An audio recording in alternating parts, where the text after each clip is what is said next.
just had a great time at Sun and Fun, met so many awesome people. That's the best part of all these air shows, it's just the incredible people.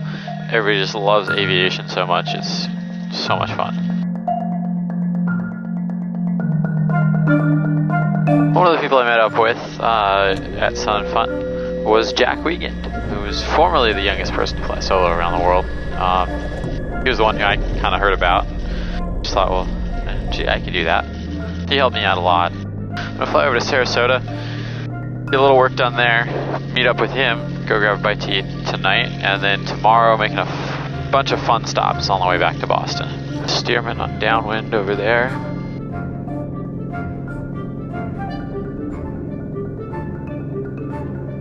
A little gusty. Winter Haven Bonanza I Hotel Pump is off of 29er. Be departing to the southwest, Winter Haven. Pass behind this seaplane over there and above this one over here. That's pretty cool. So yeah, right next to Winter Haven is the famous Jack Brown seaplane base. So that's why there's all those little seaplanes there. Cubs on floats and other things.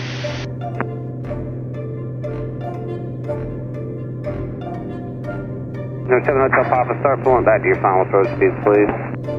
7 Top Wilco, we have the traffic head in sight. Alright, number 7 Hotel Papa, roger, then follow the regional jet, caution wave turbulence, and you can resume navigation for runway 32, contact Sarasota Tower 120.1. Okay, we'll follow the regional jet, Tower 120.1, 7 Top Good day. Okay, we're gonna go down 3 green, 1 notch of flaps.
Yeah, so this is Jack. He flew around the world about a year before I did. Kind of the, I guess, sort of the inspiration, really. I heard about you, and then I was like, if he can do it, I can do it. And so, yeah, now we're just going to fly up to, kind of do a little sightseeing here near Tampa, and then fly up to, I guess, what is it again? It's, what's it called? Whitted, St. Petersburg, and go bite to eat, and then fly back. This mile stretch of water make you nervous? Oh, yeah.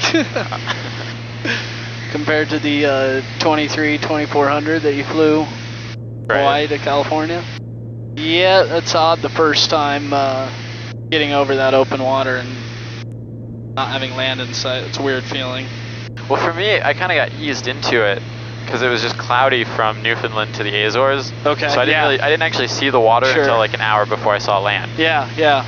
It was like I was flying over, you know, South Dakota. No, it was really the same for me as well, to be honest. Flying from Iqaluit over to Keflavik, Iceland, it was pretty much cloudy the entire way, which was a little bit of a bummer because I would have liked to see more of Greenland. But yeah, did not get to do that. Hotel Papa, contact Tampa approach on 118.8, Quebec. 118.8, 7 Hotel Papa, see ya. Yes. Actually, what made you decide to go fly around the world? I don't even know if I know. You know, I don't know that I'd be able to put a finger on it exactly the first time I heard about somebody flying around the world, but definitely heard about Barrington Irving's flight. Okay. Barrington's actually from, I think from Jamaica originally and then moved up to Florida. He kind of has a fascinating story. He's the one that really, he broke the record because he was kind of the first person to do it. I think at least from what I understand. And I think he was 27 when he broke the record. I can't remember exactly where I read it, but when I read it, I was like 13 at the time. Just started flying gliders. Had these big dreams, and I just kind of thought, I have some time to try and figure this out. And that's really originally where I heard about it. The inspiration, though, I think is just something about the exploration of traveling to different countries, and just kind of always fascinated me. And Barrington was he the first African American to do it? I believe he was, I believe he was the first African American to do it solo. And he built his own airplane, and he fundraised for years, and he was extremely persistent on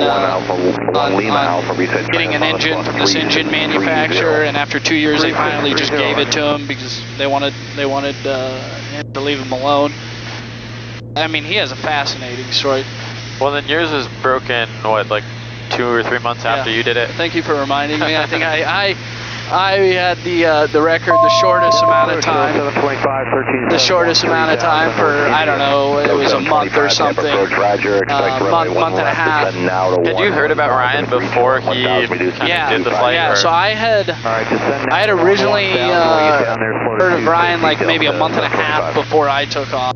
Okay. Around the world. Southwest 10. But I don't know. I mean, for me, I don't know if it's the same for you, but I guess originally the inspiration was to break a world record, but then just through planning it, and then even more so when I embarked on the adventure, it became less and less about breaking the record and just and doing this amazing flight. I don't know if that's the same for you or not, but the record was just less important each day. Right, exactly. It's more about getting home. I think the only time on the flight where I thought about the record was when I was stuck in Samoa, and I was just thinking, because I only ended up beating Ryan by, I think it was 10 days. Was it? Okay, wow. And so I'm sitting here in Samoa for like 3 days, just stuck, can't go anywhere because of the weather, and I'm just thinking, God, I made it all the way, almost around the world, and I'm not going to get this record because I'm stuck in Samoa for like the very last leg. Yeah. I'm probably the only person that has flown around the world without ferry tanks. And I made some silly decisions. There was one instance when I was in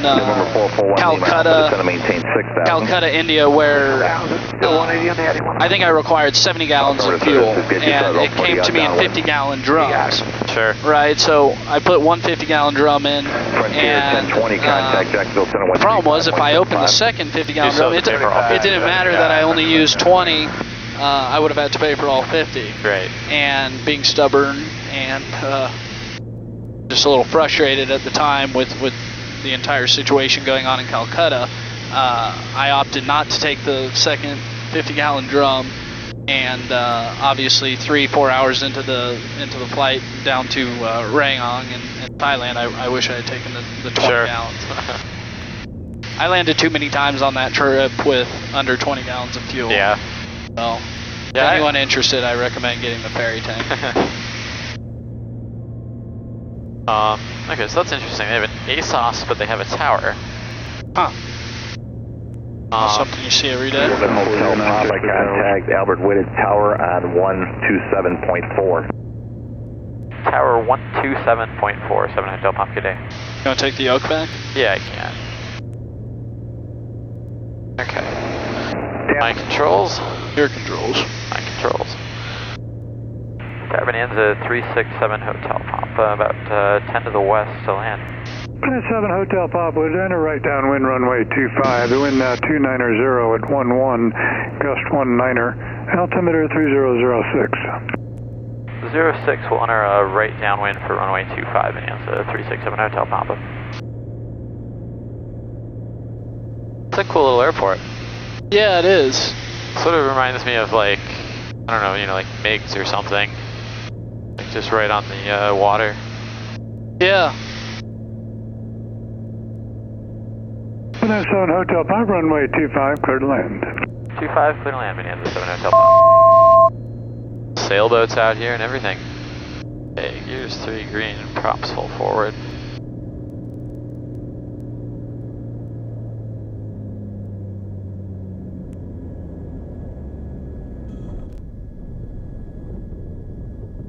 Not the world's greatest landing, but it'll No, work. that was well done for those type of crosswinds. 97 Hotel Pop, which side will you park? We're going to the restaurant. Where is that? 7 Hotel Pop, turn right next to intersection Delta 2, and that'll be it on the right. And then use ground control when you come back out. 712, thank you.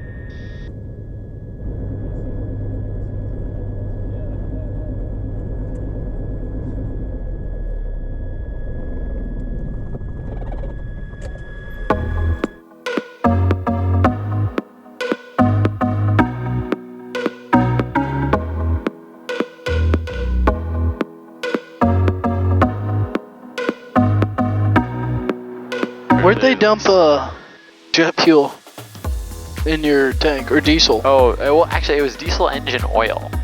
Oh, shit. And that was in Abu Dhabi.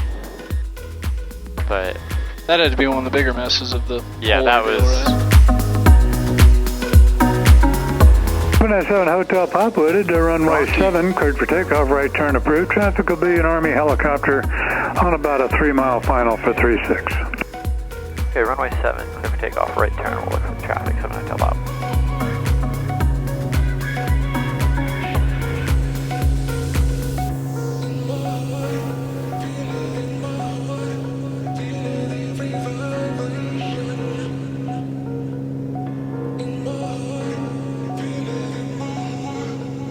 Craziest, well, I don't know, one of the more wild landings for me was going into Kobe, Japan in the middle of the night, flying an ILS down to like 500-foot ceilings, and it was raining, so I broke out of the clouds over the ocean,